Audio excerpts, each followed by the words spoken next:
Здраво! Добре дојдовте на уште едно видео на мојот канал, кое чудно некако се поклопува со својата содржина со пропагањето на една од македонските банки. Но, да започнеме. Представете си дека сте на пуст остров во ситуација слична на онаа на Робинзон Круз. Сами сте, а достатоците на брегот има три работи. Ковчег со пари, ковчег со злато и ковчег со намирници во храна и вода. Најмалку вреден е секако ковчегот со злато, кој освен дрвото од кое што е направен, нема ништо друго со употребна вредност. Втори се парите, од кои може да се запали добар оган, како Пабло Ескобар. И на крај, неспоредливо скапоцен е ковчегот, со намирници од кои во целост зависи вашиот опстанок.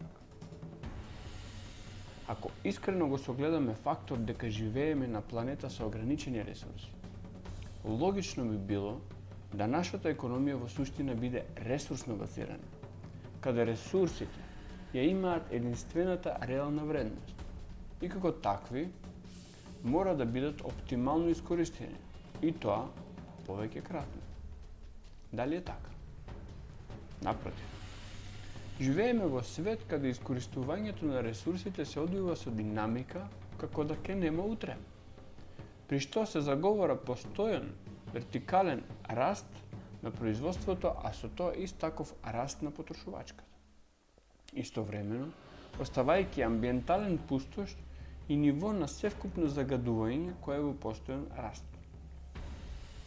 Основен параметар за благосостојба е бруто домашниот производ, БДП или GDP.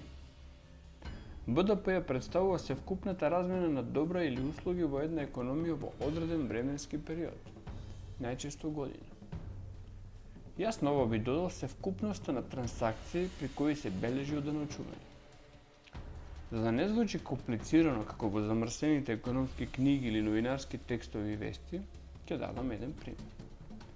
Имате 1000 денари, со нив одите во продавница и купувате намирници. Продавачот со тие 1000 денари плаќа на снабдувачот со тие пари полни гориво, тој на бензинската со тие пари купува облеки и така натаму. И сето ова, во рокот, да речеме една година, го представува бруто домашниот производ. Она што очигледно е дека немаме производство на пари, туку повеќе кратни размени за истиот износ. Сето ова сумирано за одреден временски период го чини БДП.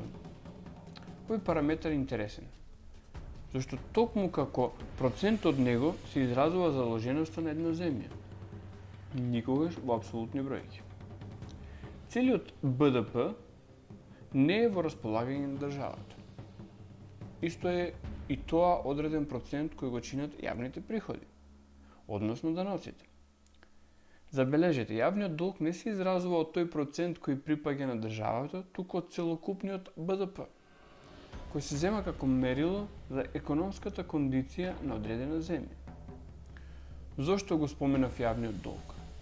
Затоа што нема земја на светов која при правење на буџетот не проектира дефицит, односно програмирано задолжување.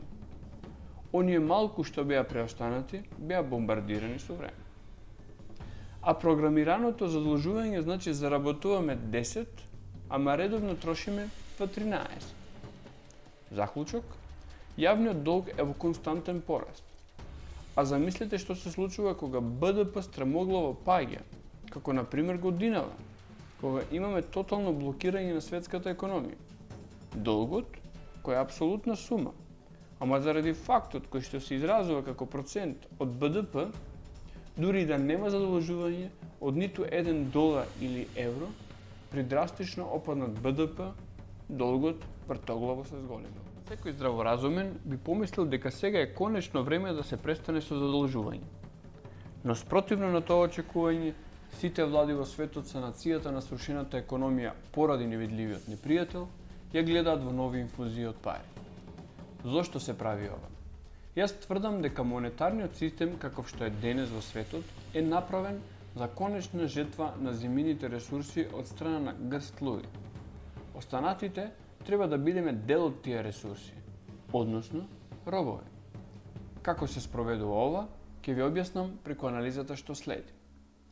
Пред самата анализа, би сакал да ви посочам дека овие видеа се резултат на мојата љубопитност и ентузијастична работа во слободно време. Доколку ви се допаѓа содржината и би сакале оваа работа да продолжи, вашата поддршка можете слободно да ја покажете на едноставен начин со кликање на копчето Subscribe. При тоа слободно ставете лайк или дислайк, во зависност од тоа дали ви се допаѓа или не содржината на видеото. За секоја ваша љубопитност, на располагање ги имате коментарите. Сега, продолжуваме со видеото. Живејќи во еден материјалистички свет, во кој речиси се е придвижено од интерес, заработка или добивка, верувам на дневна основа најчесто споменуваниот збор е пари. Парите се проблем за се, немањето пари е голем проблем, со пари љубов не се купува и така натаму. А парите се како Господ. Сите зборуваат за нив, но никој не ги видел. Не посегнувајте по паричникот, почекајте и ќе видите дека тоа што го имате внатре со сигурност не се пари. Но да почнеме од почеток. Што е економија? Етимологијата на зборот ни вели дека потекнува од грчките зборови оикос, што значи живеалиште, дом, и номос, што значи управување. Значи управување со домот, стопанисување, стопанство. Порано соодветното министерство кај нас, наместо за економија, беше за стопанство. Зборувајќи за управување со домот, домаќинство секогаш значило рационално и оптимално располагање со ресурсите. Особено земајќи го предвид фактот дека ресурсите се ограничени. Ако го зборуваме за глобална економија, не се менува ништо, освен обемот на домаќинството, кој во случајов ја опфаќа целата планета. Бидејќи создавањето на добри услуги има потреба од размена, нашата цивилизација од самите своји почетоци го има сватено поимот на средство за размена. Нешто што ќе има универзална применливост во означувањето на поимот вредност. Така настануваат парите. Што се парите? Рековме средство за размена. Освен тоа, тие се единица мерка. Можеме да ги носиме со себе, можат да се делат на помали или поголеми износи, имаат своја трајност и можат да се заменат. Ово последново значи дека 100 денари во мојот джеп имаат иста вредност како 2 пати по 50 денари во вашиот. Последната, јас би рекол, најважна карактеристика на парите е дека представуваат магацин на вредност. Универзален пример за пари се кованите пари од благородни метали, кои низ милениумите човечка цивилизација биле универзално средство за размена. Без разлика чиј лик бил втиснат на монетите од злато или сребро, таа количина, односно тежина метал, бил универзално прифатен како мерна единица за вредност. Кога ова почнува да се менува и во што се состои измамата?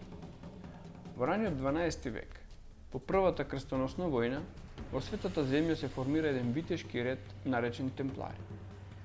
За нивната историја можеме да направиме редица видеа, но овде е битно да напоменеме дека тие се родоначалници на банкарскиот систем. Бидејќи биле воена сила, која за кратко време создала своје утврдување низ речиси сите значајни центри низ Европа и во самата света земја, тие доаѓаат до едно гениално решение за проблемот на носење големи суми на пари по патот до светата земја од страна на христијанските аџии. Наместо физичкото носење на ковани пари, аџијата ги депонирал своите пари во најблискиот темпларски храм, а од нив добивал нота во која се вели дека има вложено одредена сума и дека по пристигнувањето во светата земја или било каде по пат може да подигне дел или целата таа сума од некој друг темпларски храм. Со оваа промена во монетарниот систем, духот од шишето бил неповратно пуштен. Не требало да помине долго време да ваквите ноти од банките, банконоти, односно банкноти, почнуваат да ги заменуваат вистинските пари како средство за размена. Одредица причини. Како и во многу други случаеви, и овде намерата секогаш во суштина е добра. Примената секогаш има многу нијанси меѓу добро и лошо. Кога банките конечно се нашле во овој систем, каде никој освен тие самите не знае колкава количина пари се наоѓа во нивните трезори, искушението да се испечатат ноти без покритие било преголемо. Намалувањето на вредноста на парите е познато од секогаш. Речиси откако постои монетарниот систем. Тоа обично се постигнувало или со отсекување на парчиња од маргините на самите монети, при што испечатената вредност на монетата останува, но тежината на металот претрпува промена, или преку мешање на самиот метал со други ефтини метали со слични физички својства, обично месинк или бакар, за да се зголеми количината на монети на сметка на чистината на металот. Овој процес сите добро го познаваме под името инфлација. Инфлацијата особено станува нагласена по забрзаната замена на вистинските пари, они од благородни метали, со фиат валута. Што е фиат валута? Тоа е сек горе споменатото за пари, освен магацин за вредност на долг период. Златото кое е било накити или монети во древни времења е се уште овде. Може би претопено или во друга форма, но сепак количината е тука. Додека неброени се валутите кои буквално денес се безвредни. Доволно да го земете примерот со југословенскиот динар или рајхмарките од Третиот рајх. Тие се безвредна хартија со некакви слики по неа. Од друга страна, златни прачки, макар и со свастика на нив, имаат непроменлива вредност. Фиат валутата има практична употреба, особено во оние монетарни системи каде што се користи како билет, со кој се гарантира соодветна вредност во вистински пари. На тие валути тоа е и напишано самите банкноти. Валутите кои денес ги имаме во оптек, долари, евра или денари, се своевидна абстракција. Средство за изразување сметководствена вредност која само по себе е безвредна. Што доведе до ова? Историјата е долга.